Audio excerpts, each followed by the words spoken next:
Carlsen, Brooke Stonebreaker. Coach, you want to start us off with a statement about today's game? Yeah, it was a tough one for us, especially offensively, as well as we had been playing on that side of the ball. We really struggled to stick the ball in the basket.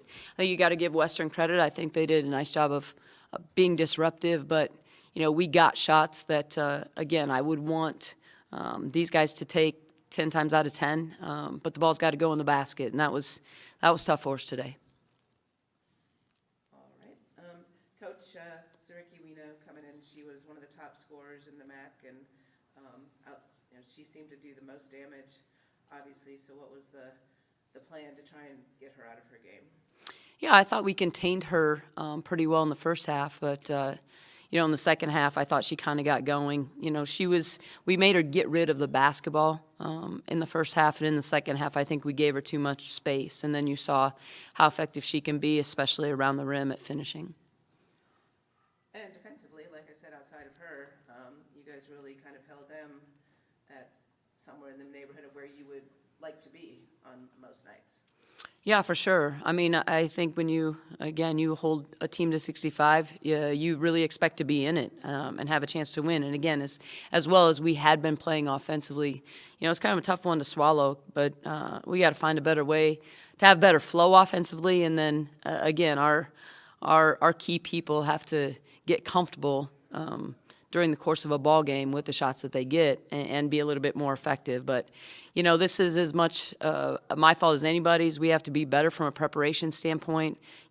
Without having great flow on the offensive end, I think you have to look at that from a coaching standpoint and go back to the drawing board a little bit. We get a chance to play Western again, and it'll be towards the end of the year. It likely will come down to meaning a lot, and so it'll be an opportunity for us to get back at it against this team later in the season.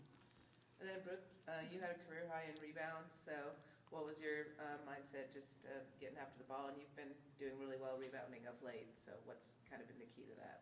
I mean, going into every game, that's part of my role. I need to be on the glass every single time, offensively and defensively, for my team.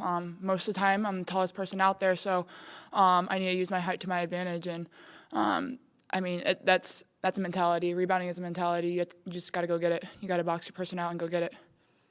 And then, what did you see on the offensive end? That again, you guys were getting some pretty good looks, and the ball just I guess that's basketball. Some days it doesn't go through. Yeah, it felt good coming off. My hand especially, but it just didn't fall lots of times, and I need to be better inside shooting. Bunnies. So I needed to be better on my part, but it just wasn't falling for a lot tonight. And Coach, we're on the road now for a couple of games. So how do we turn this around and get after it on Saturday? We talk all the time about not getting too high and not getting too low. This is one of those that's going to be tough to swallow, but we don't have a lot of time to worry about that. We have to get back to it tomorrow and prepare for an Eastern Michigan team that is, trying to do the same thing that we're trying to do. Win more than you lose. It's going to be a great run the second half to Cleveland. We for sure have to shore some things up. But every time out's a new challenge, and we'll get back at it tomorrow and see if we can have a better result on Saturday. All right. Thank you, ladies. Thank you.